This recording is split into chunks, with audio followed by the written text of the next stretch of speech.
All right, everybody, thank you all for coming to the City of Catoula Council. Will meet for a regular meeting on Thursday, August 11th, 2022 at 7 p.m. at the Alexander Convention Center, Conference Room 290 North IH 35 Access Road, Catoula, Texas. This is an open meeting subject to open meeting laws of the state of Texas. Roll call. I believe only Mr. Alejandro Garcia is missing. Did he call in? Yes, he did. He was sick. Okay. I need a first motion to excuse Mr. Garcia. First motion by Mr. Rodriguez, second by Mr. Cotulla. All in favor say aye. Aye. All opposed say nay. Motion carries. Moving on to item number 3. Would everybody please join me on the Pledge of Allegiance? I pledge allegiance to the flag of the United States of America and to the republic for which it stands, one nation, under God, indivisible, with liberty and justice for all. Citizens to be heard. City Council cannot discuss any present issue nor any action may be taken on any given issue at this time. Is there any citizens to be heard, Ms. Secretary? Thank you. Well, on that same note, I want to congratulate the South Texas Baby Ruth softball team. They are the 2022 World Series champions. It's an 18U World Series championship, 18-year sportsmanship award of all defensive team awards to Miranda Gonzalez. Should I present them with their award if they're here? Not everybody's here. Not everybody's here, so I'll just read on through and. Yeah, just read through. Okay.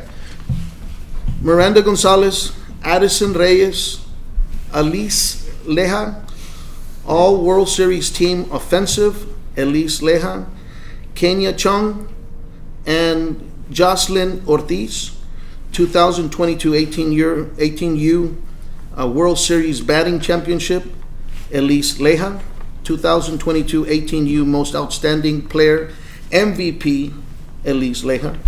Congratulations to all the girls, coaches, and way to work hard. We are Uvalde Strong and Catoula Strong. On behalf of the city and the city council, I want to congratulate all the girls that participated on the World Series. So thank you all and congratulations on your win. And I hope you also have good luck next year to the ones that are returning. Sir, can we get a picture? As the coach to present the girls that are here. So Coach, you can is there give- any coaches here? Will you guys please step up? We would like to present the girls with their awards and also get a picture taken. Pilar, you want to go up there? Thank you. Yeah, we can go up there and we'll take a picture. Mr. Martinez? Pretty good. Let's see, I don't know who's here, so you let me know who's here. She's on a volleyball chair. Okay. Elise Leja? She's a volleyball chair. I was aware, Abel E. She's at the volleyball chair. Wow. Isabel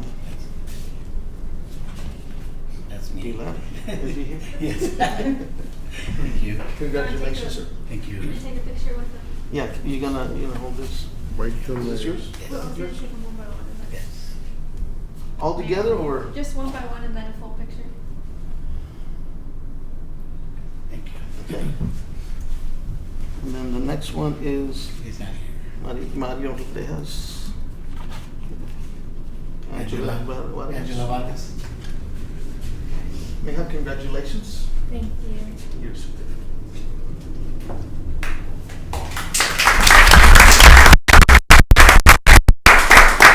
Congratulations. Thank you. She's not here. Addison Reyes, Isabella Gonzalez.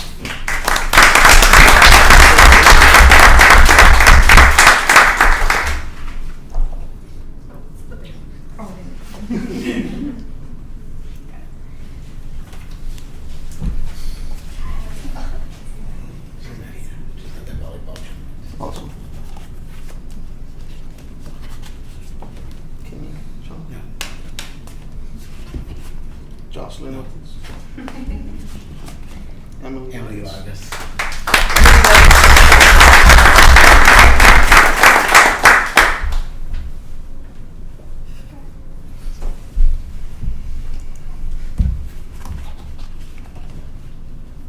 Mr. Munoz.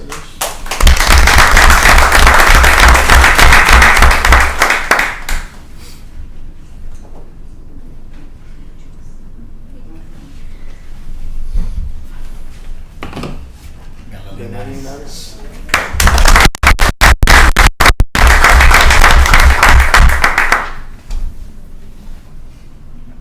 Got it. You want to take a group picture with city council? That's everybody?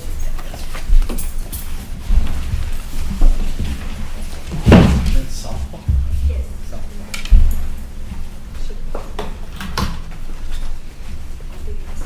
Yeah, I gotta get it. Maybe Mr. Zakucha in the back too. Maybe closer to the middle.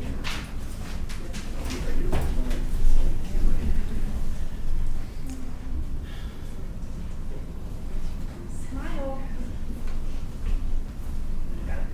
Let me get.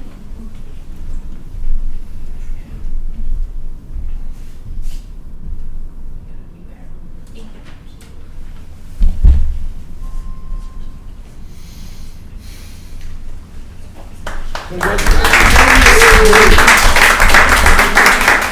City of Catoula, you're 18-year world champions. You still need the one signature, Bianca. The one signature is.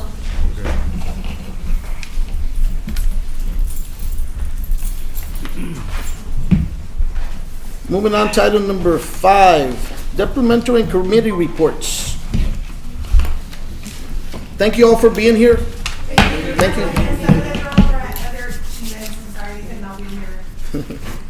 Code compliance would be the first one.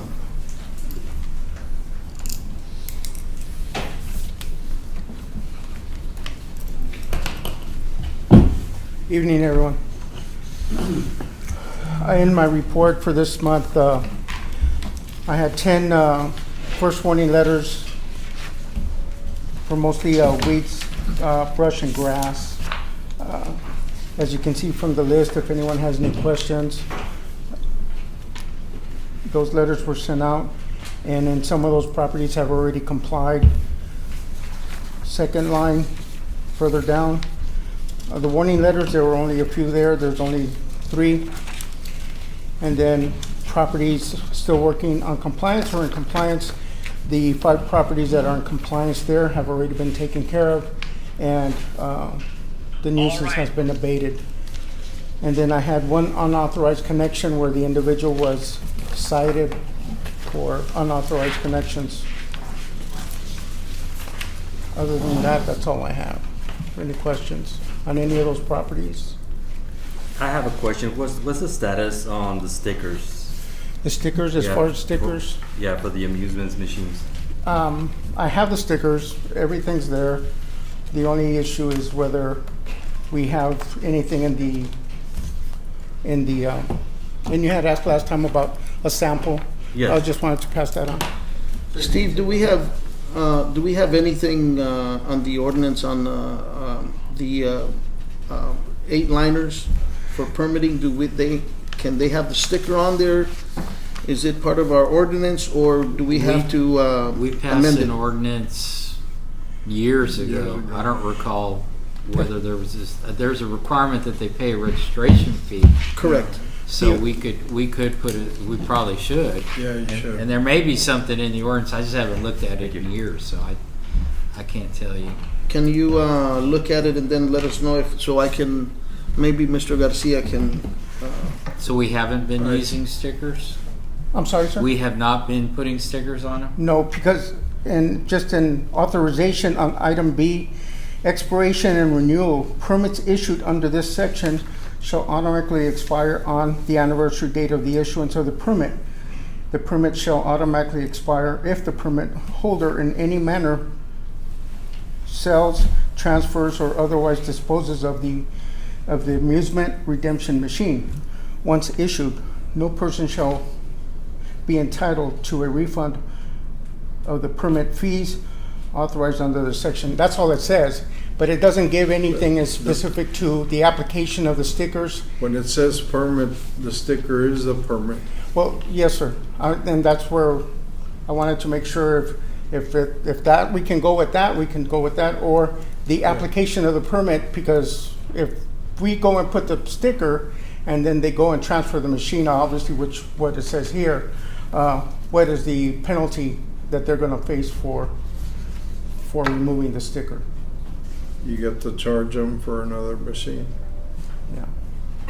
So we can go with what initially it says in this ordinance, or we Yes. can look it over. To my understanding, that once you put the sticker on the machine, that sticker belongs to that machine. It cannot be taken off and swapped with another machine. That would be another additional fee and a new sticker that would apply to the new machine that would be coming in. You basically are holding the law in your hand. And You just follow through with whatever it says. The only thing that, based on what we have here, is the permit application or permit that they put on their wall. Now, based on the machine, how would I, obviously, if they take it off or replace it, then wouldn't that machine have to be identified as the initial machine that was given the permit sticker, obviously? So once you apply it, then we know that. Yeah, I don't think that the way the ordinance was written was that we're gonna identify the machine with the sticker. They just need a permit for each machine. The state comptroller's office, what they do is you register 10 machines, and they give them the number, and then they get a certificate which they put on Right. the wall. But that certificate they have on the wall, it gives them from the beginning of the date to the end of the date of The timeline, the timeline. or the, And in some places they have the stickers and some don't. You And know, and that's my understanding. You would want a sticker that if you try to take it off, it either says void on it, Yeah. or And that's a Right. pretty good sticker right there. Right. You can tell if somebody's tried to damage it, like peel it off. That is very good. You counterfeit can it. tell. You might be able to also maybe keep a log. I mean, these machines, they have a model number and a serial number too, so you could do that too. When they fill out the initial application. The application has all. There you go. They have to provide the serial number. Uh-huh. So when we renew the permit for the machines, it includes the entire number of machines. The only thing we have an Swapping issue them. with is that if somebody takes a machine and puts another machine in its place, which, we have no way to I track think that. I think the best way to solve it is every so often do an inspection We do that all the time. and check if the machines are still to randomly Yeah. go in and. Yeah, they do randomly This- check. This just adds something additional Yeah. to that, what we already do. Because I know that the state does put stickers on all the machines. Yeah, that's a different permit. That is correct, but the state puts it. City, I think the city could put it too. Does our I'm sure it does. Did any of those have like an RFID thing where you scan it No, and you know? Okay. no. The stickers that we got, I think No. they're numbered. they're just numbered. They have control numbers. Well, we're not gonna discuss the composition of the ordinance. If we need to make a change to the ordinance, then we need to bring it as an amendment at the next meeting. But as for now, you can go ahead and put the permits, use that as permits. And beside the permit application that they make, you have that additional permit to track the machines. And you can kind of look to see if they try to mess with them. And also, I'm sure that they've asked you before, is if I bring machines from one location to another Yeah. new location, The answer is no. is no. It's No. voided, and the new location, they have to pay again. Right.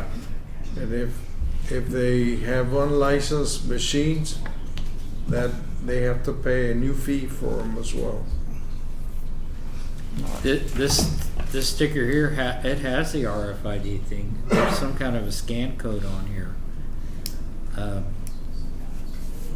That's the best way to do it, but Yeah.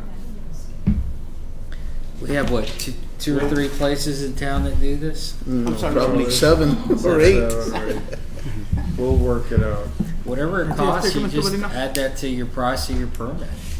You know, if you need to make it more secure. Yeah, it's got a code. Yeah. Those stickers are They're pricey. How much are they? What, 15? What? Yeah, how much did we need to order? 400 stickers came out to about $800 or $900. That's fine. Consider the amount of money you're gonna get. Yeah. All right, if there's no further questions for Mr. Garcia, No, sir.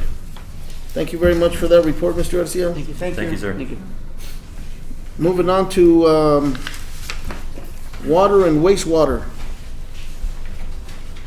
Mr. Wright or Mr. Jimmy? Good evening, Council, Mayor, Mr. Dovalina. On the wastewater, I just have to report that we did get the notice to proceed with the sewer line, and the engineers were getting all the proper paperwork ready so we can have a pre-con meeting, and then we'll begin installing the sewer line. What is the initial route of it comes through the school property? When does it cross 624? Or where does it cross 624? It's gonna cross by the- Directly in front of the property? By the or- school. After the school. Huh? After the school. By the blinking lights? No, Yes, sir. no. Where? By the blinking lights. Right there in 624? By the blinking lights. Right Does past it- the. Does it cross in front of Mirta Garcia's property or not? I'm sorry? Does it cross in front of Mirta Yes, Garcia's sir. property? It does? Yes, sir. So that's your answer. So it goes under, it crosses over 624 in Under. front of her property? Under. Under? Yes, sir. Under 620. Under, yes, under it. Excellent, and then it cuts to the blinking light. Yes, sir. Excellent. Okay. Councilman, any other questions for Mr. Jimmy? Is that your report, Mr. Jimmy, Did on you get the- water and Did you wastewater? get the plant running again? Yeah, which plant? Okay. I did, the sewer plant or the? The sewer plant? Yes, sir. We just lost power. The lights just went off and then they kicked right back on. Kick right so back on, yes. we didn't have any power outages for a long period of time. Excuse me, I got one question. Do y'all put a new generator or rent out a generator for that lift station close to the sewer plant? We're getting that. It's, we already submitted the claim to the insurance. Okay, but so far you don't need one right now, right? No. Not right now. no, Okay. sir. Thank you for that report, Mr. Jimmy. Water, Mr. Wright? Evening, Mayor and Council. I'm going to actually have a report for the water and for the gas department. Maybe we'll start with the water report. So, I'm going to start off with, we had a storm tonight, and it was kind of a brief storm, but it actually did some damage to our water well, so it's worth talking about. From the storm we had tonight, the Buckley well is currently without power.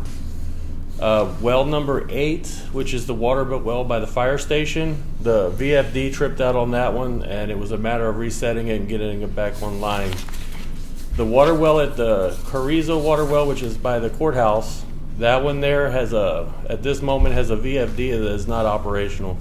The VFD is kind of like the starter for the well, and it makes it start up slowly, and it's an essential part of the well. We have an electrician en route to take a look at it and see what's going on. Well number 8, which is where the old swimming pool is, there was no damage at all. So, but we are currently running on our 2 new water wells, and that gives us the ability to produce 2.5 million gallons a day between those two. So we're trending at 1.9. Hopefully we get something done tonight, or we're gonna, we won't be short. We'll make it. We can make it under emergency, but we get close. So that's what happened today. The new city water tower that's located in Lasalle, it's the Catoula Lasalle Airport water tower located over by the street yard. That tower has been completed, and we're currently going through a punch list on that tower. Remaining in that project as far as punch list is they have 2 pieces of fence that they need to reconnect from the street yard to the water tower fence, one in the back, one in the front. They also need to plant seed for grass. We actually talked about that today a little bit. I explained we had a little bit of water restriction going on, and he knew it needed to do it between certain times of the day and stuff like that. So the contractor's aware, and he knows, and he says he can put a timer on it and all that and get grass growing over there. The third thing on the punch list there was the actual software for the SCADA, which the SCADA is the computer system that runs our water system. Microcom is coming, which Microcom was the people that have designed, and they sold us the system. They're coming from Kansas City on Tuesday next week, and they're going to go ahead and make the software changes and get that part completed. So maybe another week or two max will be, even punch list will be done on that project. I know the city is talking about having a ribbon cutting ceremony next week, and I believe Ms. Bianca's going to get with the council and try to figure out a good time to do that. Right now, I think initially we talked about Wednesday, maybe 9 a.m. in the morning. If it's a possibility, the council could get off at that time to probably do a pretty quick ribbon cutting ceremony there. So, but I know you're going to have to talk to Bianca because people work and everything else. But that is in the works for next week. I have a question on that water tower. Has that line already been pressurized and? Yeah. Yes, that line. It's actually I'm thinking 3 weeks now. It's been in operation. Okay. Mm-hmm. So we did take sampling of the tower and everything. The samples came out clear, and we put it in operation. Okay. So. Okay, the Tetom generator project. Right now, unfortunately, I do not have an update. I actually tried to get an update today on that, and they haven't given any updates yet. So I asked for a timeline, and there's no timeline either. So I know we applied, I think, for $2.1 million with Tetom, and that would be a grant, 100% grant. And it's really worth waiting for that versus putting out the city's money, and I think we just have to be patient. I wouldn't assume that they would go into the winter time without an answer to us. And if that was the case, I would imagine that we could rent generators again. I mean, $2 million is worth waiting for. So, what else we got here? Floodplain mapping. I also talked to CDM Smith about the floodplain mapping, the LOMAR mapping we did. And FEMA has given some compliments to the plans, and they are currently pretty much, they're just back and forth trying to fine tune things how FEMA wants it, and we're still awaiting approval. CDM Smith, they're going to actually have a meeting with FEMA tomorrow, and it should be the last meeting, and hopefully we get some answers after that. So really I have no real update on that one either. Water table was dropping a foot a day religiously every day. This week we had a change, and it's actually dropping 1 to 2 tenths a day. So it's a pretty decent change. I'm assuming that where our current water restriction is, it's actually this year will stay at that point, and I don't think it's going to get any worse. We'll probably get some relief and may drop it or remove it. Come September, I would imagine we'd probably be removing it by then. So right now we're still on stage 2? Yes. In your report there, if you see, I think it's all the way at the back of the report, there's a graph there. And you take a look at the graph, and you can see from 2008 to current. Well, you can actually see prior to that. You can see all the way back to 2001 to current. That's our water table and how it has gone over the years. And if you see on that graph where we currently are today, we're at our all-time low. So it tells the story right there if you look at it, and that's why there's such a concern and why I'm doing what I'm doing, or the city's doing what they're doing. So I just want to safeguard the facilities that we currently have. The city wants to safeguard the facilities. So our 2 wells, it's 100% correct under emergency condition. They can supply the system, but running 24 hours a day or 18 hours a day, and that's just counterproductive for the equipment. So the courthouse well, we've actually been shutting that well off because originally production was 1,100 gallons a minute. We had several issues there over the years. Current pump can produce 450 gallons a minute, and we're down to 289 gallons a minute. As the water table falls closer and closer to the pump setting, the gallons are going to drop. Eventually, it'll get to the point where it starts to pull air, and it'll just ruin everything. And that's what we're trying to stop from happening. The key is I know I'll get the question, well, you can just drop the pump down further. It doesn't work that way with those wells. The older ones, they actually, some of them 8, 9, and 1,000 feet, depending on what well it is, it closes down. in the pipe, and you just cannot put it. We're at the bottom. We can't go no further. So I'm trying to safeguard the equipment here, and the older equipment. The old wells neck down as they go down to the bottom, and the new wells that we did go down all the way the same way they are at the top. The width is the same. Yes. So those So- wells, yeah, we have the ability. We could drop 2,400 feet with a pump, and we could do it. But there's always a cost for everything. You go that deep, there's going to be a cost, obviously. But it's we can do it.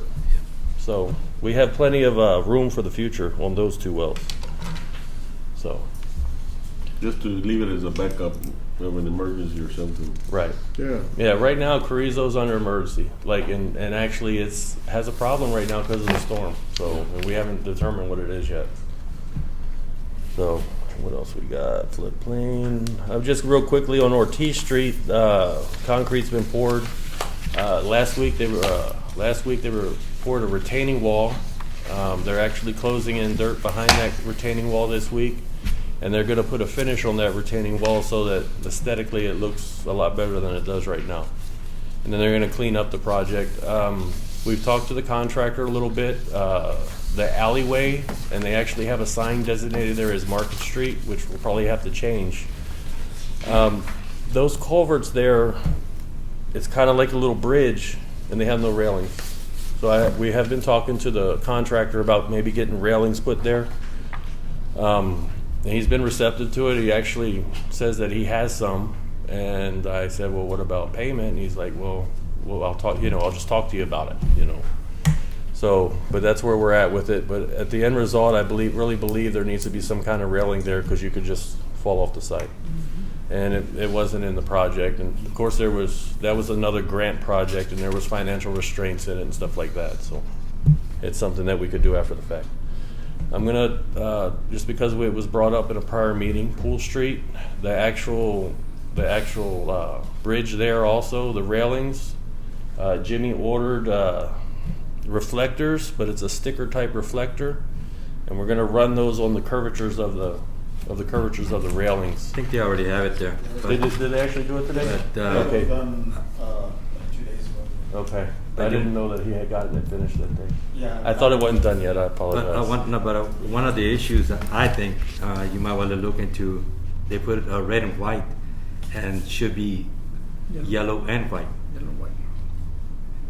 Okay. Is there? No one just look into that. But Okay, yeah.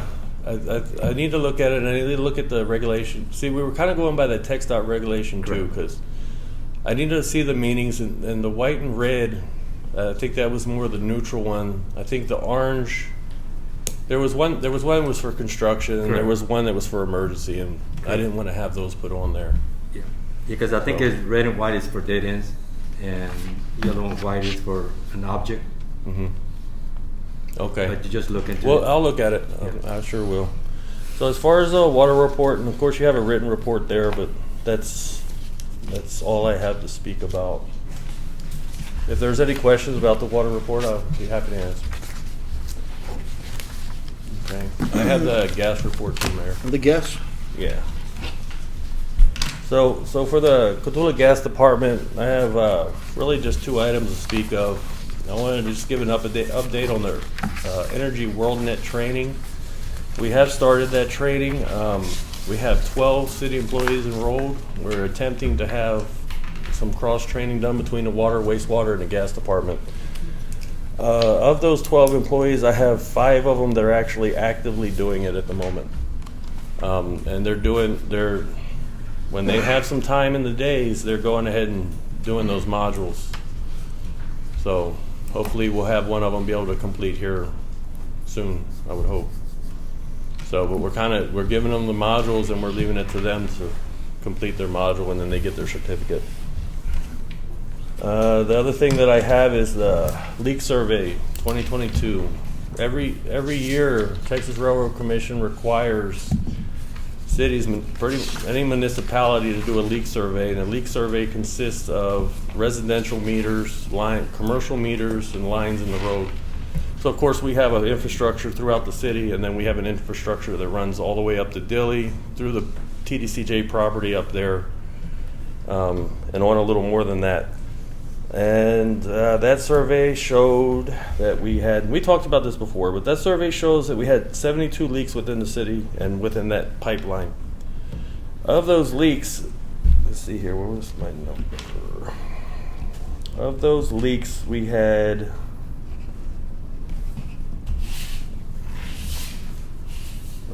we had 70 grade 3 leaks. So grade 3 leak is one that the Railroad Commission allots the city 3 years to complete. And of course, we're not going to do that. We've already started the leak survey. We've already started taking care of it. And to date, we have 35 leaks completed.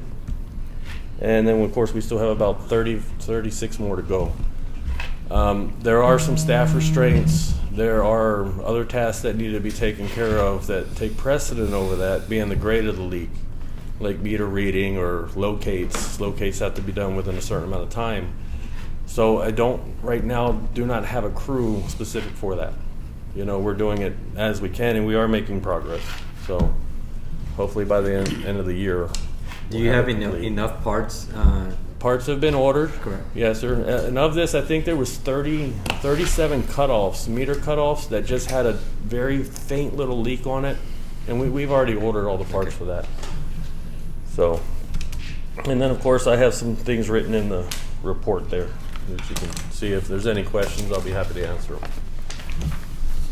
them. Any questions for Mr. Wright on water and gas reports? David, thank you very much for that report. I read it. Streets and parks. Mr. Thomas? Good evening, Mayor, City Council members, Mr. Bolina. I have two reports, my Public Works and the Animal Control. I'll start with the Public Works. The City of Catoula summoned Austin wood recycling to grind wood waste material at the brush collection. Piles of that mulch were hauled to the wastewater plant. I also want to thank Commissioners Precinct 1 and Precinct 3 and their employees. They helped us out with their dump trucks, and they also hauled some mulch to the wastewater plant, so they helped us a lot.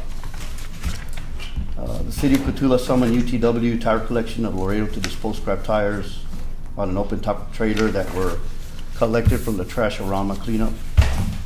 We also demolished a single mobile home structure at 1701 Santillo Street, and the customer paid $1,500 for the demo fee.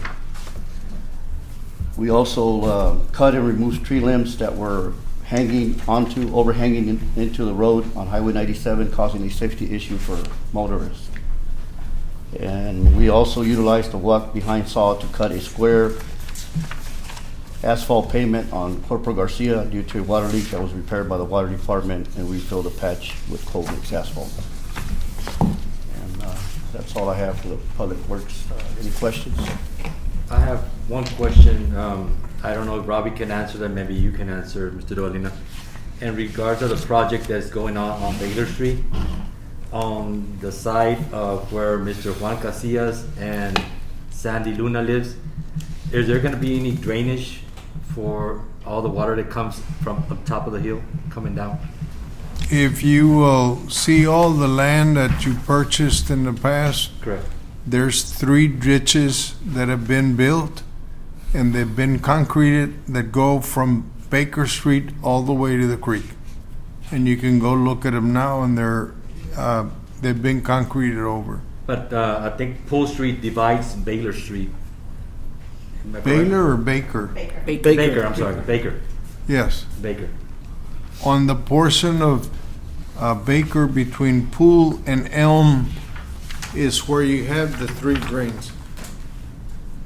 How about towards Mr. Juan Casillas area? You're gonna have curbs, and you're gonna use the street to surface drain. So when you have the upright curb, they'll block the water to flow to the creek. Okay. The thing that you failed to mention is that we have some trees that are very high trees that are in elderly places that lean over the street. They're dead because of the freeze a year ago, and we're in the process of renting a lift so we can get people up there to cut the trees down and get them off the street so they won't hurt anybody. Okay, that's good.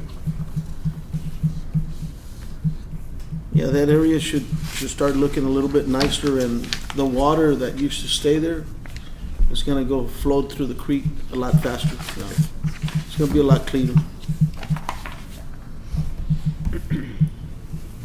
Anything else on your report, Mr. Tom? No, I have the animal controls. Okay, the animal control now? Go ahead. Yes. Mr. Gonzalez couldn't make it tonight. He had a prior engagement, so he gave me his report. 21 dogs were picked up and placed at the animal shelter. 18 dogs were adopted from Maddie's Dog Rescue and 4 Little Paws.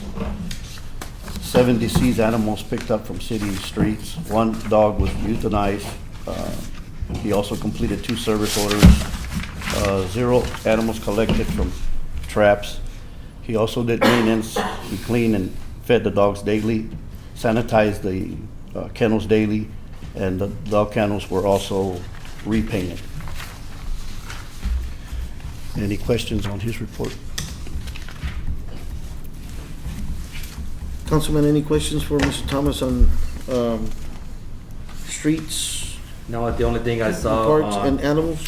the only thing I saw on Ms. Karina's report that they're having vaccination for pets. Yes, and all. she's spearheading that, so I'll just wait on her to. So is the gentleman animal control going to be there too? Yes, sir. Okay. He will be there. All right. Thank you. Mr. Thomas, thank you very much for that report. Mr. Martinez, sanitation, please. Good evening, Council, Mayor, Mr. Duvalina. In your package, you'll see my monthly report for July. There's a couple of things I want to point out.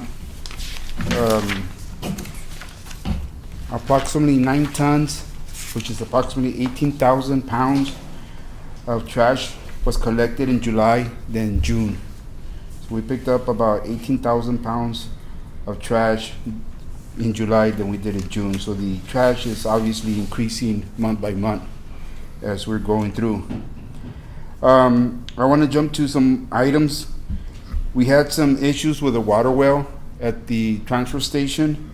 Mr. David has been able to help me out, and I don't know if they got back with him, or Jimmy, did they get back with you today?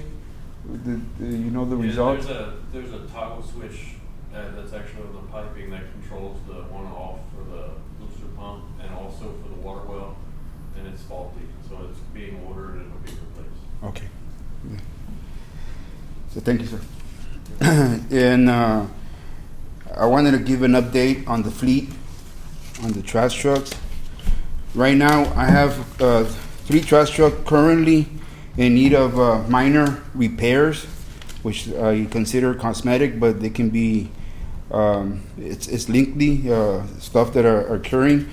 I'll start out with the commercial truck. The commercial truck is a 2010 Peterbilt. The commercial truck, we're having some little minor issues with it, but there's a lot of them. Obviously, the first thing is the AC is not working for the individuals, and that's getting repaired. The cap airbag also needs to be repaired. Shocks, some hub wheel seals, brake chambers, the turn signal, assembly, that was an issue because all those have gotten repaired. That truck is almost out. It's been in the shop for 3 weeks. The commercial truck driver was going down Main Street, and all of a sudden the lights would turn off. We were having electrical problems. I couldn't find the issue. We looked into it. So that got fixed, and it's getting fixed, and it'll be out. Also, the fan clutch and the fan belts. The belts were cracked and so forth. So we all those have been repaired, and the truck, they told me it should be out tomorrow. Tomorrow it should be out. The last thing pending on that truck is the hood. We have a major issue with the hood. That needs to get replaced. And the other smaller trucks is also need repairs. We're gonna get them in and get them fixed. But again, they're minor, just little stuff that What- needs to get done. What year is that truck? Which one? 2010. 2010. That's the commercial. That's the one that runs 6 days out of the week. Okay. And the other one's the 2016, which is the smaller truck. And then we have the backup, which that's the 2008. We usually use that for backup, and right now that's the one we're utilizing right now. You have a new budget year coming up, and I asked Robbie to make me a list of equipment that needed to be bought.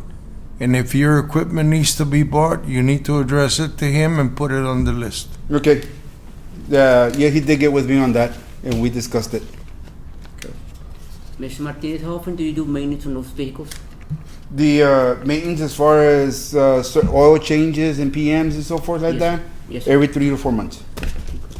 Because those trucks run. What about the lighting and everything on the trucks and The stuff? lighting works unless it goes out. Then we need to look into it and see what's going on. But So the issue's addressed right away? yes, sir. Okay. Yes, sir. Because I was approached by a citizen that saw the truck, one of the trucks with the lights. Yes, one of the truck. That's the 2006. That's a smaller truck. It is work done to the headlights. That's parts have been ordered on that also from Rush. Unfortunately, I can't put 2 or 3 trucks in the shop. Right. So right now, the commercial truck's in the shop. As soon as that one comes out, the smaller truck's gonna go into the shop to get its repairs done. Okay. I know, Mr. Dovalina, you mentioned the new budget is coming up. Can we also, as city council, suggest? You can. Okay. When Is it- you're basically gonna see the budget presented to you today just for discussion. Okay. But it's for you to peruse and go through Okay. to see if there's anything that you wanna add. And then we need to try to be able to balance it or come back and say, we can't do it this year, or whatever the Yeah. case may be. We can prioritize some equipment that we really need. Okay. Other than that, I don't have any other things to. Just wanted to let you know about the fleet, and the trucks are going in the shop and they're getting fixed. Excellent. Councilman, any other questions for Mr. Martinez on sanitation? No, sir. Mr. Martinez, thank you very much for Thank that report. Ms. Karina, Main Street. Good evening, Mayor, City Council, Mr. Dovalina. In your report, you can find that a bench was placed at Alexander Memorial Library for beautification today. That bench was promised before I came in, and we actually fulfilled that promise, and it's actually put there. The county actually donated a bench, but we actually put there, we still own it, but we're letting them use it for beautification because it was in the Main Street barn just collecting dust. So, as far as the water restriction notices, I was working closely with Jimmy and David. It was posted in the Frio and Oasis Current last week. Paper notices were sent out by the street department. They were taken to businesses and residents. And then posted on social media, and then the drought contingency plan brochures, they are available at City Hall for people to pick up. As far as job postings, the accountant, Main Street manager position, assistant city administrator, utility worker 1 and utility worker 2 for the water department, those job postings were posted in the newspaper last week. As far as advertisements, you can find 2 advertisements for, it's something that we do yearly for the Cowboys, for the athletic programs. They do reach out from the Frio and Oasis Current to be able to put advertisements, so we are included in that for the city of Catoula. And then we are having the vaccine drive that we did speak about, and Mr. Sartuja did ask about. That's going to be on September 10th from 9 a.m. to 12 p.m. at Veterans Park. The city did purchase 100 vouchers that are available at City Hall, and it is 1 per household. So those are available for people And to it's pick on a up. first come, first served basis. Yes. We do have 100, and I know like as of yesterday there was only about 20 that are picked up, so it was put in the newspaper and it did come out today, so hopefully more people can go and pick those up, and also if it would help if y'all spread the word that those are available. As far as Stockman's Bank, we did have a meeting on August 2nd with El Camino Real de los Dos Tejas. We had a meeting with this director, Steven, and we did go ahead and start talking about having the traveling exhibit. As far as right now, obviously the building is not complete, and the exhibits are actually booked already in other cities, so we're hoping to look at the end of September to go ahead and have that in the building. Hopefully that the building will be complete by then, where we actually can fulfill that date. And then they do offer school curriculum for 4th and 7th grade level, so we're hoping that we can work with the school district to be able to provide them those curriculums, but also geared towards the 4th and 7th graders to come and tour the exhibit at the building. And then we've also requested for a signing map draft to be completed for the entire county, not just the city, but the entire county. And Mr. Dovalina can speak on that. It's a mapping that is done by the National Park Service related to El Camino Real Trail, which runs from Mexico City all the way to Nacogdoches. And it was the way that people traveled in the old days. And there's actually 3 trails, and the lower trail is the one that used to go through Cotulla. And it's explained in the exhibit. The reason we want to do the exhibit is so people can understand the role and the significance that the city played in that trail. Because if you talk to the people in San Antonio, they think it originated in San Antonio. And nothing could be further from the truth. But after we finish with the exhibit, when we do the ribbon cutting on the building that it's finished, the exhibit will be in place and it'll be ready for people to see and to understand. It's got graphics on the drawings so that it's self-explanatory when you get in, and it'll be in the exhibit space that's actually in the bottom floor of that building. Yes. And then there is also a draft of the lot next to the building. I'm not sure if y'all have seen, it's kind of rocky and things like that, for us to actually create something like seating and lighting for people to just go enjoy, and maybe actually have videos explaining the Camino Real and things like that, but actually for people to just a general area with lighting and things like that for people to enjoy something other than the park. I wish I had that draft, but I didn't receive it in time, so hopefully next meeting I'll have that for y'all. I think at that time, Karina, it was the Main Street Patsy was had talked to the city about making a amphitheater. Mm-hmm. For like an amphitheater, to have performances like for the mariachi and local groups, and to have presentations. It's definitely something that we can keep in mind. I know that there's already a draft in place, and then we're kind of hoping to not actually put a building, but actually a metal silhouette. The facade. Yes. The facade of the buildings. Mm-hmm. So that's something that we can actually keep in mind, but I know that there's already something. And then as far as the recorded Texas Historical Landmark application, we did receive news that actually was approved and it did pass, so that's actually great news for Catoula being put on the map. And it's not just Plaza Florita that was approved, it's the entire block. Excellent. Yep. Are there any questions for me? I have one coming back to the water restriction. I know that we're on stage 2, but I know on the water restriction letters and the ones you guys posted on the website, if people don't go by what is put on the website and they keep on breaking the rules, will they be enforced to? I believe that's a question for code enforcement. It goes to court enforcement, and there is a penalty in the drought restrictions for people to be cited if they don't obey. Correct. Any other questions? Any other questions, Councilman, for Ms. Karina? No. If not, Karina, thank you very much for that report.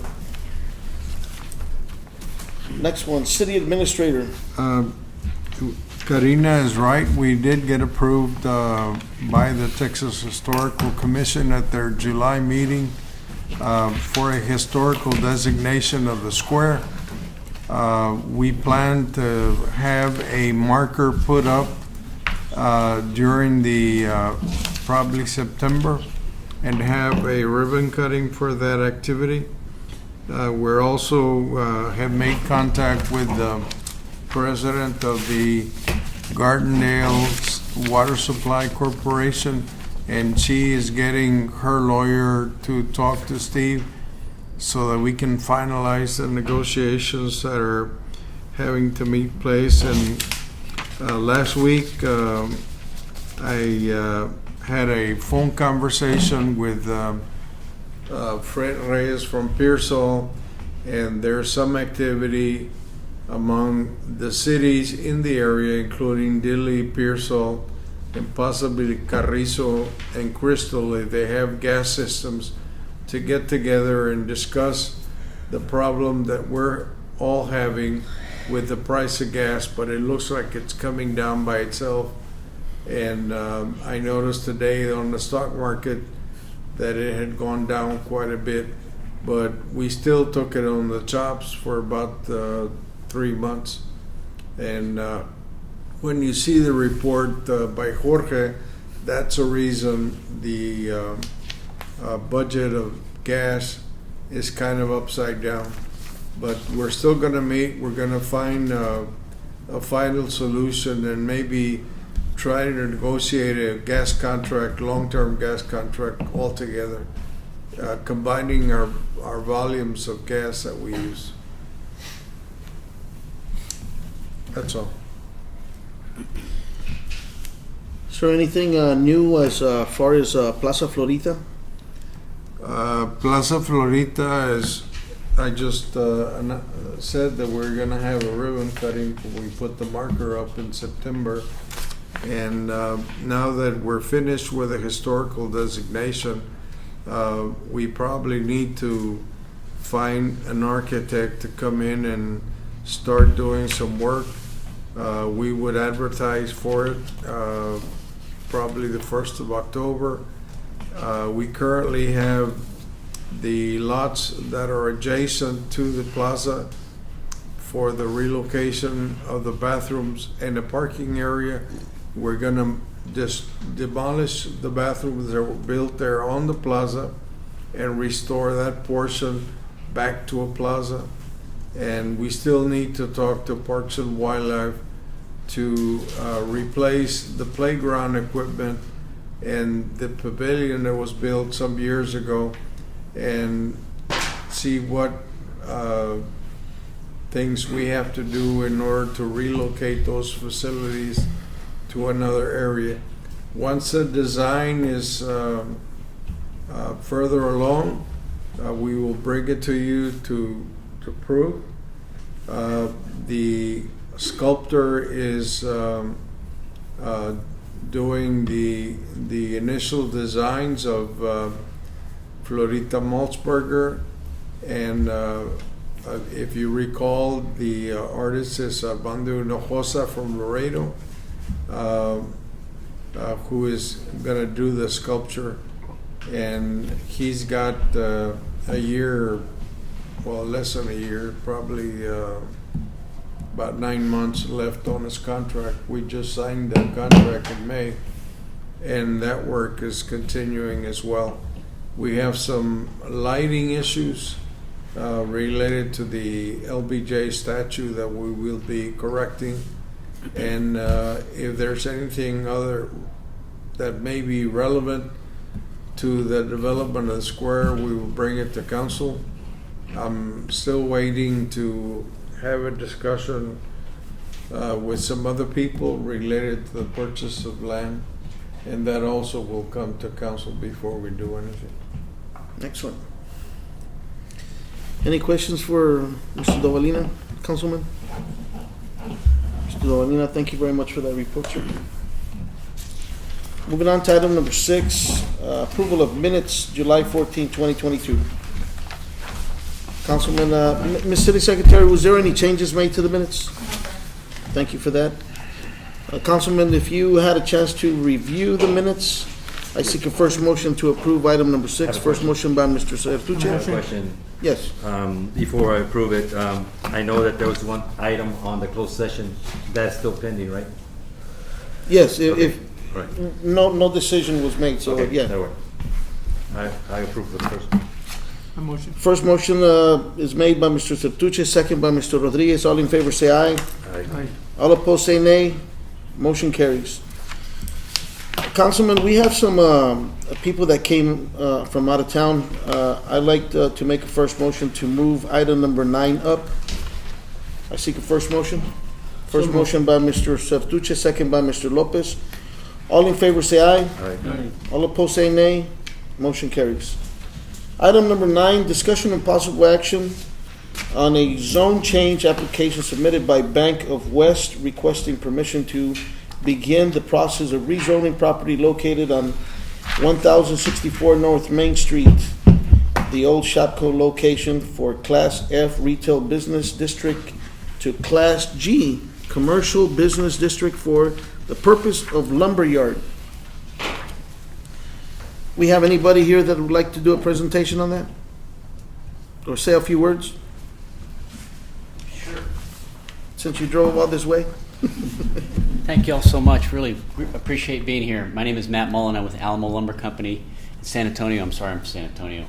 It's okay. I don't claim the Camino Real starts there. I really don't. My daughter lives there. I make no claims about the Camino Real. So, Thank you for being here with us. Oh no, thank you so much for having us. So we've always liked this market. We're very excited about the possibility of that building. We bought an empty Walmart in Edna, and it would look very much like that if you've ever been there. So this is a little under 25,000 square feet, and it'll have about 12,000 square feet of hardware on the right-hand side. Left-hand side, we'll put 2 doors for a U-shaped drive-through, and then also fence in some of the parking lot, possibly put a shed in the front. That'll all obviously be planned and gain approval from you all, but that's the concept that we have. We think the market is great. We really appreciate the opportunity to be here and hope to earn the business and keep more sales tax dollars here in the city where it belongs. Councilman, any questions on that? I have one question, maybe two. What are your predictions of how many employees will you be needing for your business there? Rough take. Probably start with 12. 12?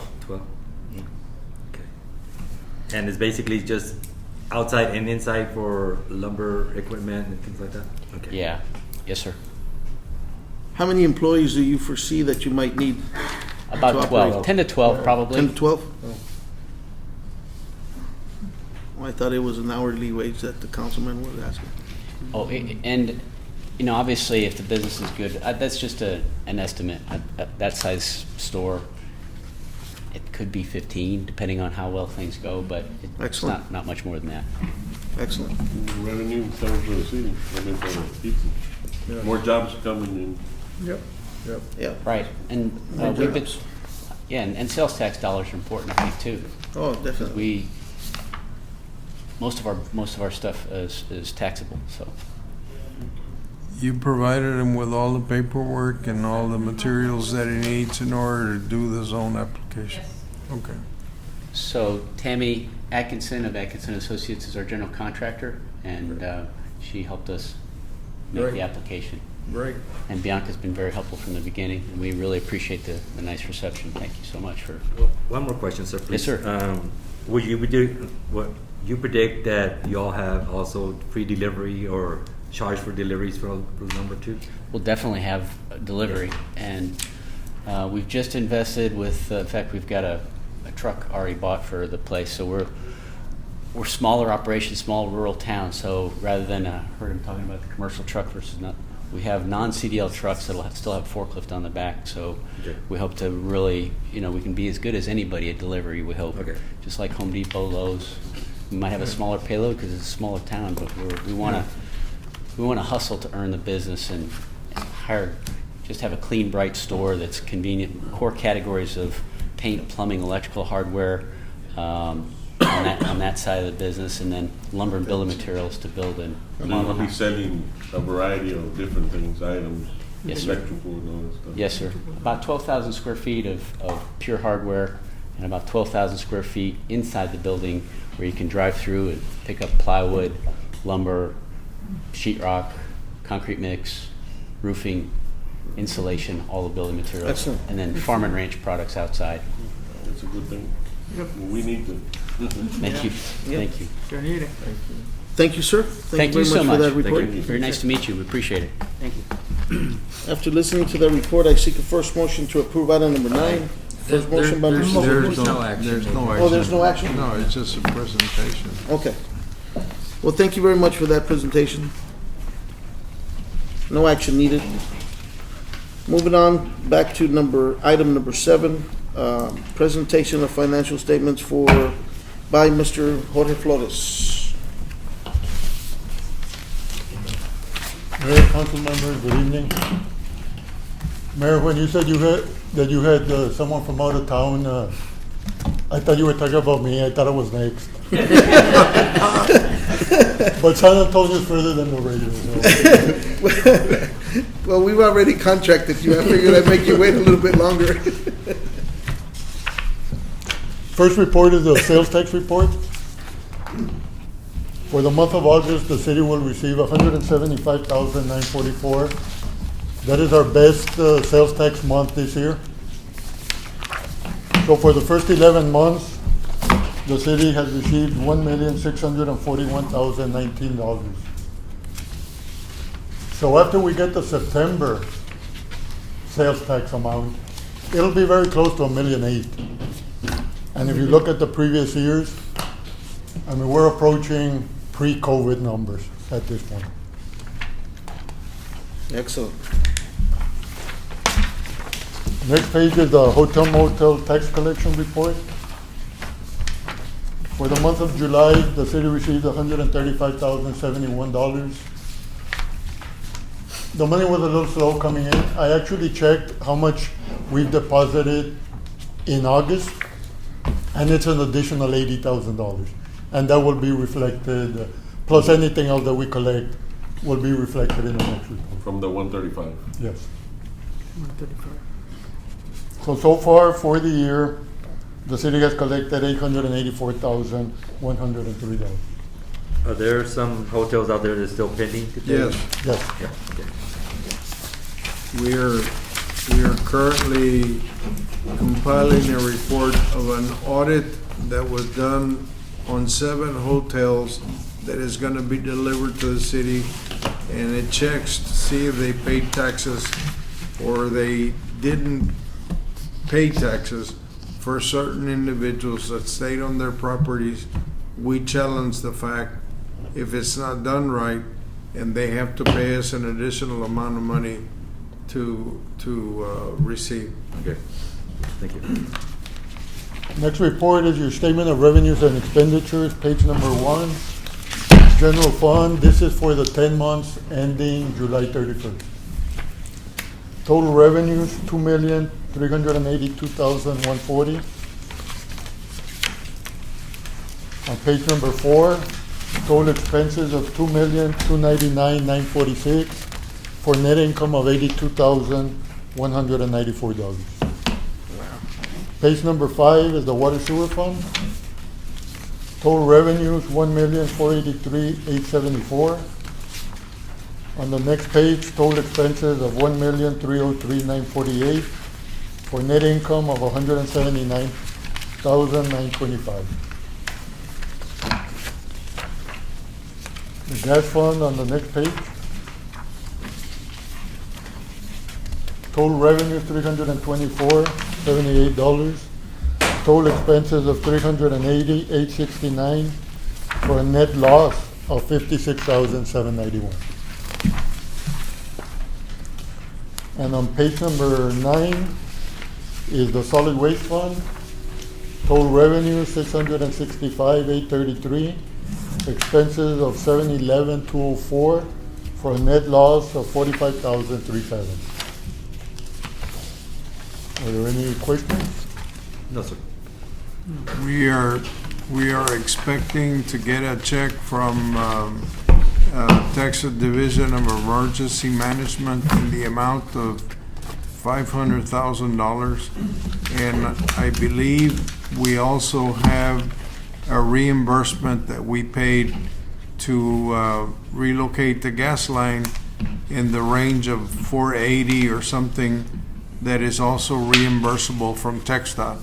But it's gonna take 30 days for them to write us a check.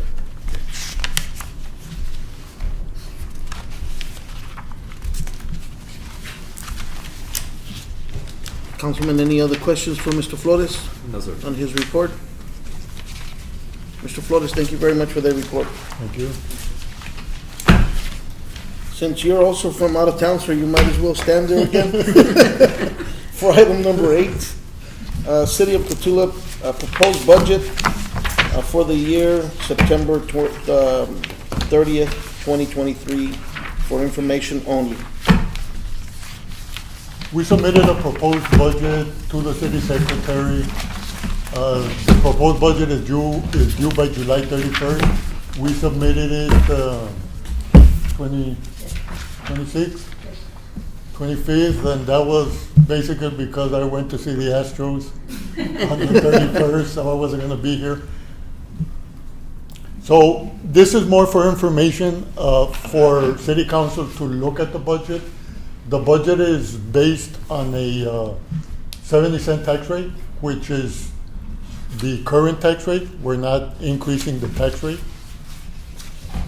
And we also have increases in salary for the employees in the proposed budget, but it's kind of a two-tiered proposal. We're proposing a 5% kind of as a retention of our employees. It costs a lot of money to train employees. We don't want to lose any of them. So we're proposing a 5% retention. And we're also, on top of that, proposing a 5% cost of living adjustment for a total of 10%.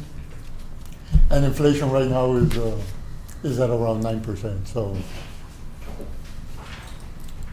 Have we prepared something to publish the proposed rate?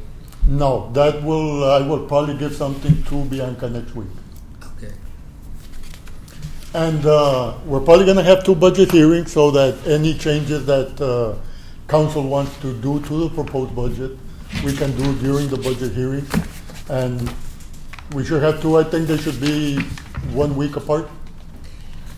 Well, you're required to have a hearing on the budget before you approve it, but typically we don't run into that issue with the tax rate because we're not higher than the. Well, but the values went up.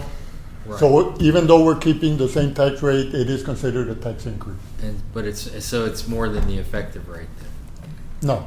No. Okay, so the effective rate would be the rate that you would keep this year that gets the same dollars from last year, right? Right, and actually the M&O tax rate proposed is just slightly under the voter approved tax rate. Okay, so I need to look and see what those requirements are on the hearings. We've never had to have them here, and we do it anyway. Right. But if it's typically if it's higher than the lower of the effective rate or the rollback rate, then you have to have those hearings. And I was thinking of So if it's greater than the effective tax rate. Right, but if it can't be more than the lower of the effective or the rollback. Right. Whichever one of those two is lower. and we did not go over the I notice I read the current religiously, and I know Pearsall they're advertising public hearings. I think they're maybe doing something where they're going to have to, because there's some real strict timelines involved in that. Yeah, but we should have at least 1 or 2 public Right. budget hearings, and hopefully maybe even approve the tax rate and the budget, maybe at the next regular scheduled meeting or shortly thereafter, since the school district, the taxes for the city are included in the tax statement of the school district. the sooner we get them the information on what our tax rate is, the better. Well, you can't approve you can't have a public hearing on the same day that you approve the tax rate and the budget, so the hearing has to be prior to that. But every time the legislature meets, they make it more difficult. You know, can't be less than 10 days, but more than 15 days. And, you know, I mean, where they come up with that stuff, I don't know. But I'll look at that once I see the rates. And so as soon as we get them, I need to see them because there's some publications that need to go out. But from what I'm hearing, we're probably not gonna have. We can have the hearing, but we're not gonna have the timelines. That's my concern. And actually, on page number 1 is the proposed tax rate. What I did not include here are the rollback rates.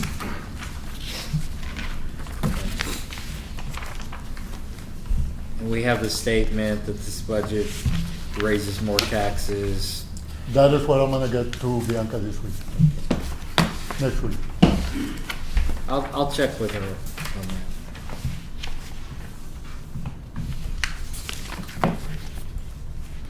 So the total amount of the proposed budget is 0.7. 2.7? General fund? No, just the whole budget, the whole consolidated. I did not, I go fund by fund, I did not add up all the funds. You have the individual funds. It's going to be the same rate that was last year, right? Yeah, but the budget is gonna be more. A little bit more.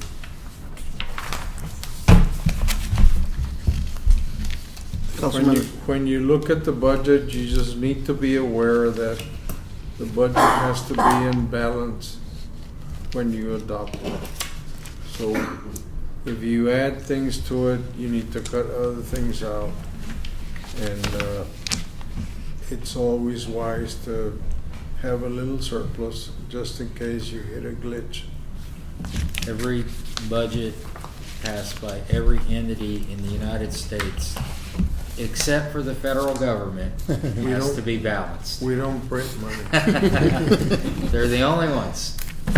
All 50 states, they gotta be, and every municipality has to be balanced, except Washington. They do what they want. Can I do a recommendation, sir? At this time? Can I do a recommendation at this time on the budget? Well, when we have the hearing on the budget, you can bring the recommendation forward. Okay. Just make sure you write it down. Okay.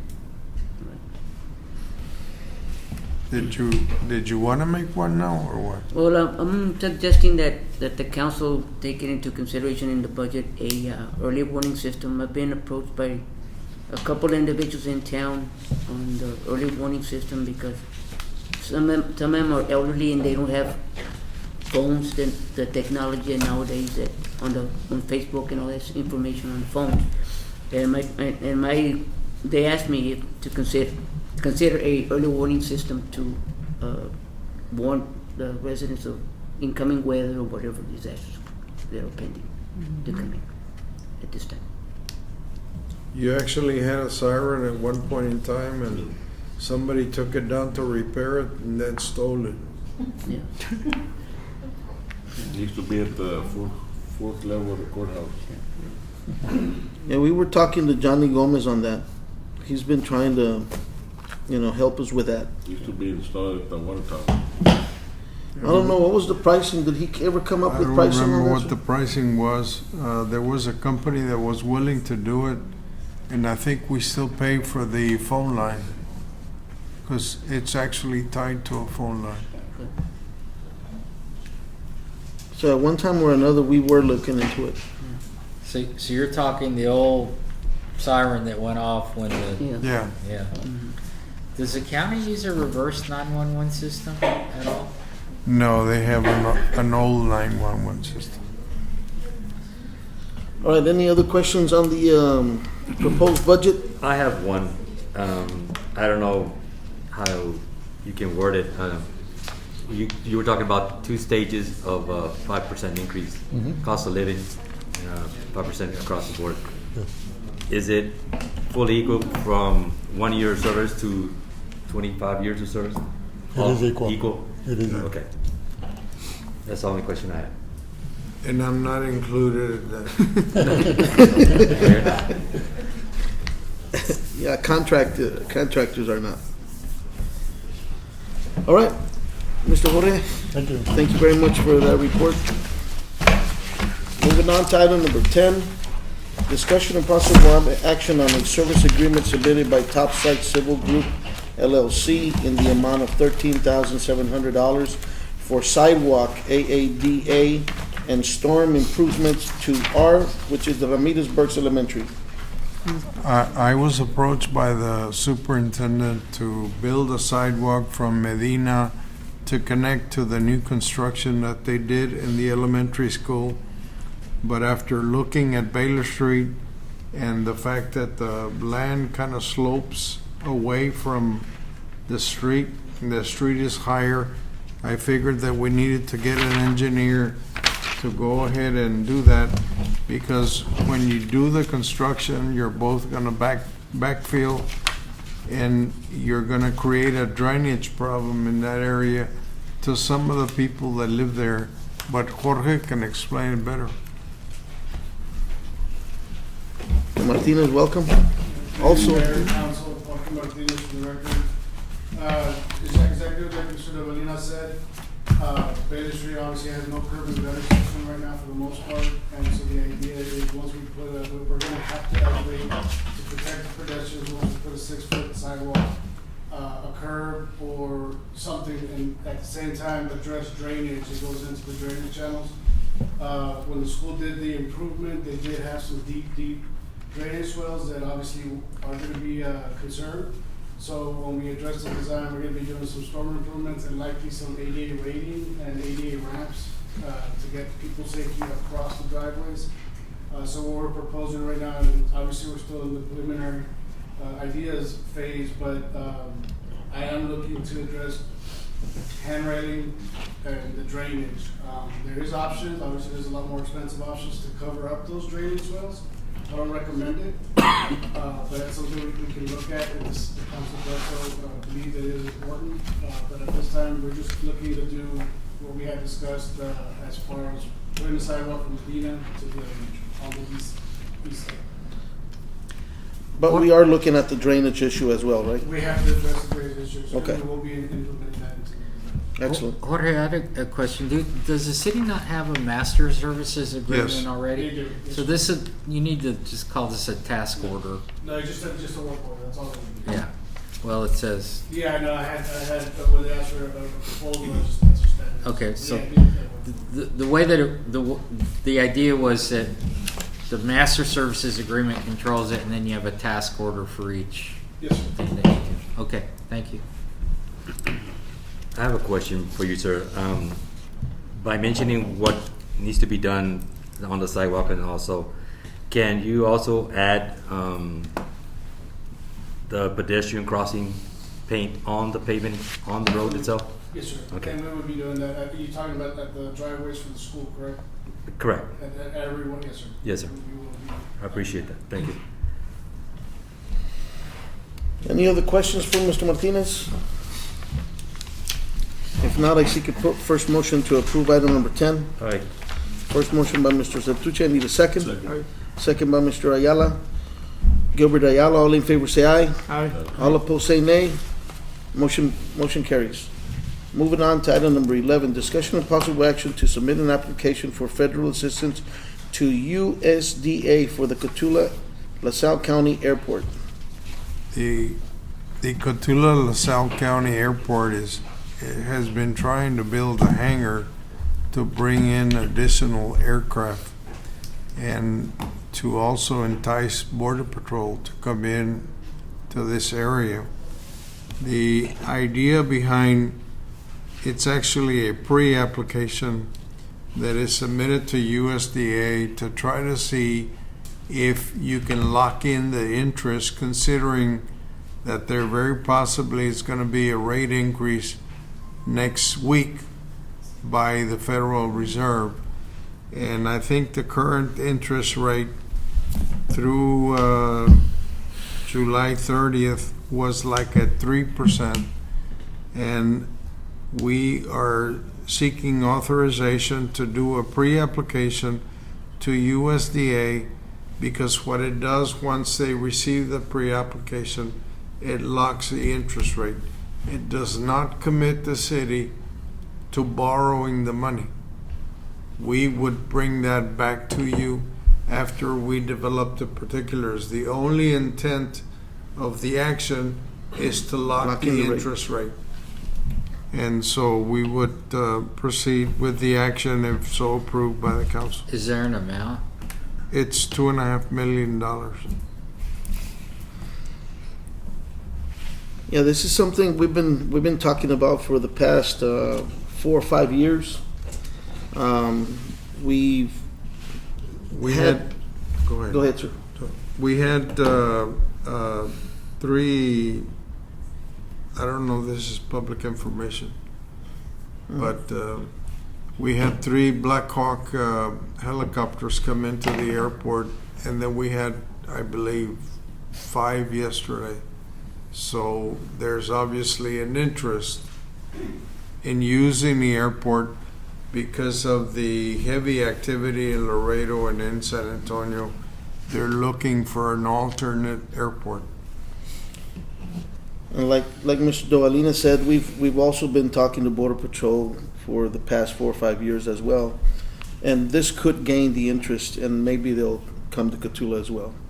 Not only that, also private plane owners could house their planes here too as well. So If a lot of opportunity for us. If they would go through with that $2.2 million, and if there's an airplane that is worth, $10, $20 million, we would get revenue out of that.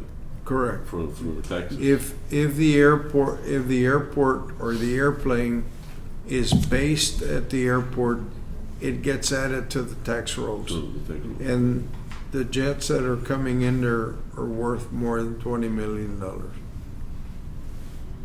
And those guys that own those jets play a game where they find the cheapest tax rates they can, and then, the guy may live in Dallas and they keep it here, But I know we've had them. I'm sure our rates are pretty cheap here. Yeah, they are, considering what they charge in other parts of the country. But it's revenue coming into. Yes, it would be revenue. All right, if there's no further discussion or questions on item number 11, I seek a first motion to approve item number 11. Aye. First motion by Mr. Rodriguez, second by Mr. Lopez. All in favor say aye. Aye. All opposed say nay. Motion carries.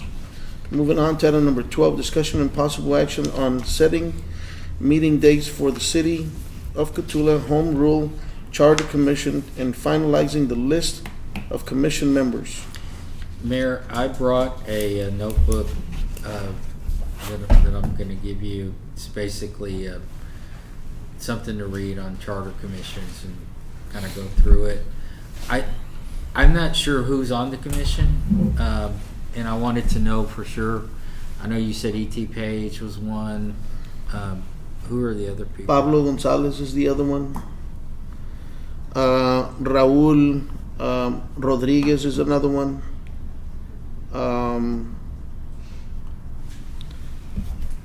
Danny Patel is another one. And Mr. Ayala, you picked up one too? You picked out one? Yes, it was Mr. Rodriguez from TRK. Mr. Rodriguez. Oh yeah, Noe Rodriguez from TRK was the other one. Okay. I had 5. You suggested we go to 7, and we now have 7. But we didn't include the list here. She's got the list. Do you have the list? Her work. Yeah. So on the list we have a total of 7 now with Mr. Noe Rodriguez and Mr. Danny Patel. So what's going to happen is we'll have these meetings. We probably need to meet at least once a month until we approve something to bring to the council, which the commission basically just puts it together. The council says yes or no, go back to what you were doing, make these changes, etc. We could meet at City Hall, we could meet here. We can meet before the meeting, can meet after the meeting. I think that's probably not a good idea because these meetings tend to go till about 8:30 or 9. But I was wondering if we could get some dates, and you don't have to do them tonight, but if you would just let me know, let Bianca know, and we'll make sure that we can schedule that. And what I want to do is come down with the PowerPoint, go through this stuff, explain things, maybe show them some things, different types of, maybe sample charters from other cities that are, Pearsall has one, Hondo has one. You probably want to look at cities that are similarly situated. You don't want the city of San Antonio charter. Yeah, we don't want too much. Right. One of the things about a charter is that you can pick any form of government you want. So you could have 10 members on the city council. You could have 5. You could do a commission like they do in some cities where you have 3. The mayor can vote. The mayor may not be able to vote. You can have the same exact setup you have already as a type A, type city, except you would have home rule powers. And who or what or how they want to do that. I mean, the city has operated with a 5-member council for ever since it's been incorporated, as far as I know, with a mayor that doesn't vote. Do you want the mayor to vote? Does the mayor want to vote? Those are, typically things. For example, I do work with the city of Cuero. They've got six council members, 4 single-member districts, and then they have the mayor, and they all vote. So there's 8 of them. Cuero's a little bit bigger than Catoula. That much bigger. It's probably 8,000 people, 9,000, something like that. So, do you want initiative and recall? Do you want referendum? Do you want, terms, 2-year terms, 3-year terms, 4-year terms? Term limits. I think that was an idea that was well-intentioned, but in practice has never really worked that well. Not in small. Especially in a small community where you don't have that many people that are going to run for office. It was all the vogue, but what I think many years ago, but I think the experience is that it takes a while for people to learn what they're doing, and then they're limited out on terms right about the time they become effective. So, those are all things that you can have. I mean, my thought is, that the city probably wants to put something together that's pretty basic, That is correct. and not have something terribly complicated. So you have your charter, and then you still have your code of ordinances, and it's all kind of part of the same thing. But we can explain that, and I'll do A presentation. I'll have a on the lot of meetings. handouts, things for people that In the charter, you can have local rule stricter than state rule, but you can't have rule that opposes either state or federal legislation. For example, you could legalize selling marijuana. That you can't do that. Okay, I mean, because it conflicts with state law. But, But it also makes sense to extend the limit of council's terms from 2 years to 4 years. 4 years. Because it takes a period of time for you to learn how to do the work and be able to implement it. And most projects take from beginning to end anywhere from 2 to 4 years. If you look at the council we have now, I remember when Gilbert first came on in the early 2000s, right? Had never done it before. Tanis has been around a long time. And then, of course, we have Mr. Zartuche and all the other council members who are fairly new. And when you first start doing it, you don't know what you're doing, because you've never done it before. You didn't when you were man. You had to learn. You learned on the job. And so those are, those are things you want. I mean, you want people that understand how things work, who runs what a budget is, you know, how these things fit together. And there is certainly value and experience. And again, those are things. Now, ultimately, whatever the commission puts together, the council approves and then submits it to the voters. And ideally, you may be able to do this in the May election for next year. Yes. And that would, you know, see, I think it's perfectly doable between now and then. Excellent. Excellent. And presents the city with the opportunity to do some initial annexations, because you have plants that are sited outside the city limits that you can get into the city limits, and just the fact that as a home rule city you're able to annex your ETJs are 6 miles instead of 1 mile, you then become a threat to a company like Anadarko or the other company next to it, and they're sitting on $150 million plants. Your total tax assessment in the city is $200 million. One plant by itself is $150 million.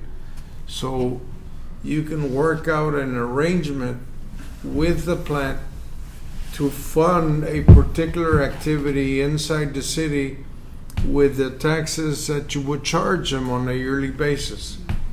If you go to Corpus Christi, everything that's on the left-hand side on 37 as you go in is not inside the city limits. But the one thing they have is that they all have a pilot in lieu of taxes. The city doesn't annex them, but they contribute a certain amount of money to do improvements inside the city.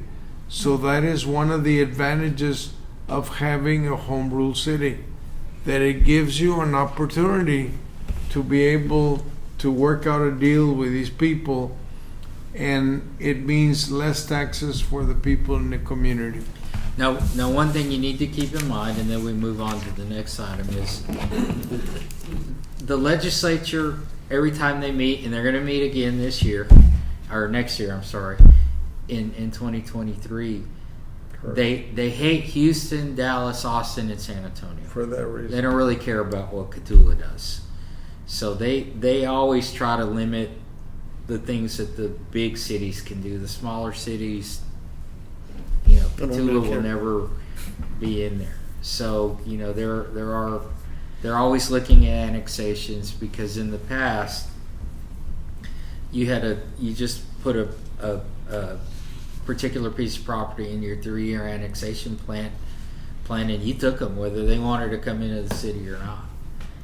And that's basically the way it still works for the smaller communities. But anyway, we'll cover that. Oh, yes.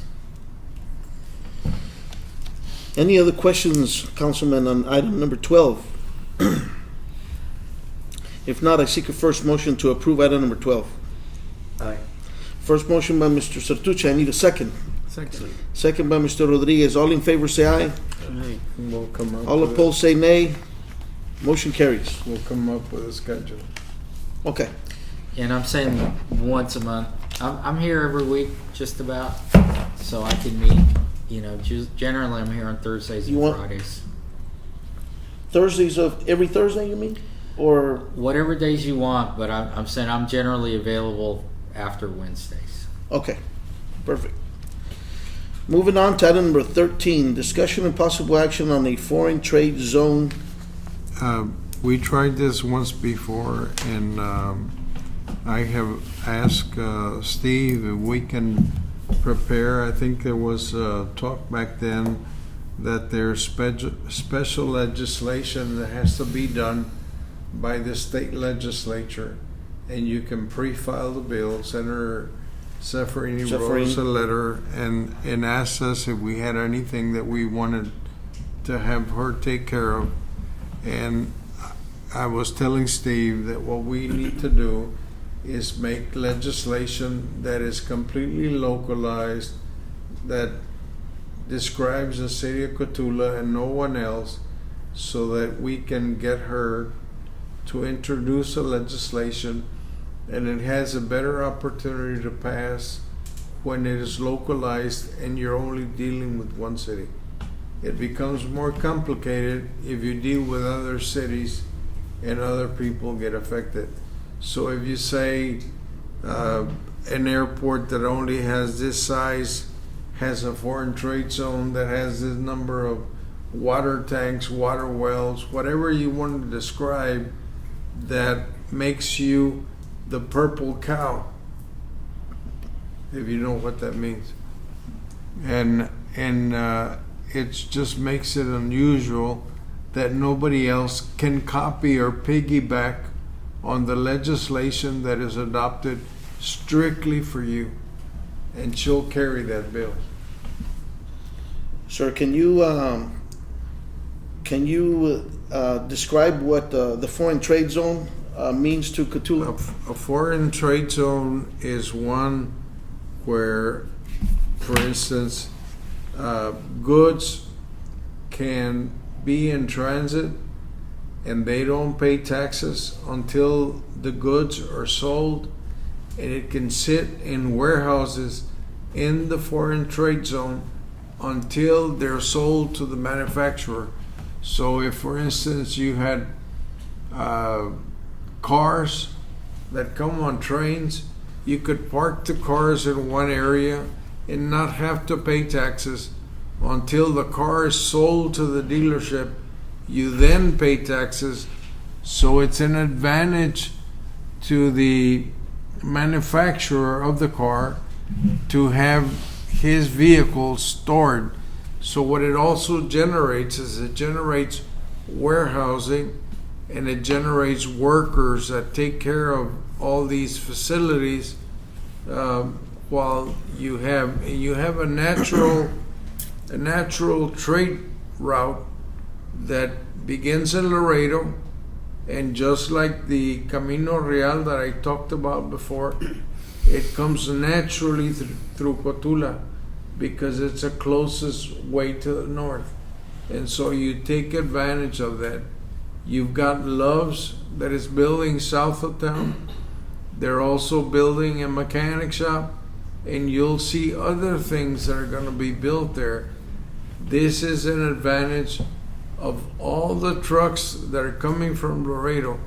Laredo is heavily congested with trucks, and they're looking for alternatives. They're looking for alternative warehousing. And this is an opportunity to capitalize on that. And if we can get it done, it'll mean more jobs for the people of Catoula. Yeah, and more jobs that are not going to be part of the oil field. There's people that don't want to work in the oil field. And the money in these warehouses, to my understanding, this is not the first time we looked at something like this. We looked at this maybe 5 or 6 years ago. Unfortunately, things happened. We didn't get our certification, but to my understanding, the jobs were going to be around $40,000 to $45,000 a year. Now that could change. Maybe it could be less now because of everything that's going on, or it would be even more money now for the city of Catoula. This is something we looked at 5 or 6 years ago. We wanted it, but for whatever reason, it didn't happen. So maybe this time, with the help of Senator Judas Zaffarini, and writing up this bill, maybe we could get that local designation as a foreign trade zone for the city of Catoula. And you have people like this gentleman that came in tonight. You know, they're out looking at this stuff. You know, they're basically they're tax harvesting. That these manufacturers, they don't want to pay personal property taxes on their inventory. So they park the stuff here. We don't get any tax on it, but we get when it's sold, the warehouse, the other stuff. So this is a win-win for our city. So is there any questions at this time that you might have for Mr. Dovalina or anybody? Where is the furthest north warehouse right now coming out of Laredo? It's at the furthest commercial activity is at They got one in mile Richmond. marker 27, 27, 28? It's they're building they're proposing to build a mud. You know what a mud is? It's mud is a municipal utility district, and it's being built about the 21 mile marker, and it's a 3,000 acre development that is going to include housing, warehousing, and industrial tracks, and they're currently trying to negotiate with the city of Laredo a thing with water. Water is like gold, and most of the water in this area as it comes north, particularly in that track, until it hits Encinal, doesn't have the capacity to stay clean. There is a fear that the water at some point, when you start pumping 20 million gallons a day or something, it's going to turn brackish. Se va a hacer salada. And so you need to put in RO systems and all kinds of things in order to make it happen. But if you go to Laredo, when you're coming back, you stop at 21 and you see the sign that's there, and they've already cleared all the brush, and they're putting in pipelines, and I think they paid $45 million for that property. Wow. So it's moving north. I mean, I'm reading the paper. I mean, you look at Encinal. They've got a fully functioning PD down there now. They're a nice city hall. They're seeing the effect of the growth from Laredo. You know. Fuel America built their truck stop about 2 miles, 3 miles from the checkpoint north of it, because they don't want to go through the hassle of getting in line. If you've ever seen the line goes from the checkpoint all the way back to Callahan almost every day. Miles and miles of line. Councilman, any other questions on item number 13? So Mayor, all I would ask is just to approve, and we'll come back. We'll work with the senator's office. They have staffers. And you'll bring back the bill so we can actually take a look at it. Well, I need to right? work with them Yeah. to see what they want. You know, and Okay. it'll be a process. We'll probably have something by the end of the year, because I think that's when they need to start what they call pre-filing. Yeah, they pre-file around. Because they have a limited legislative session. I think it's 180 days. Yes. So it it's goes short. from January 1st to May 30th. Councilman, I need a first motion to approve item number 13. So move. First motion by Mr. Lopez. I need a second. Second by Mr. Ayala. All in favor say aye. Aye. All opposed say nay. Motion carries. Now for item number 13, I want to say thank you all for being here and being part of this meeting. It is now 8:44, and this meeting is adjourned.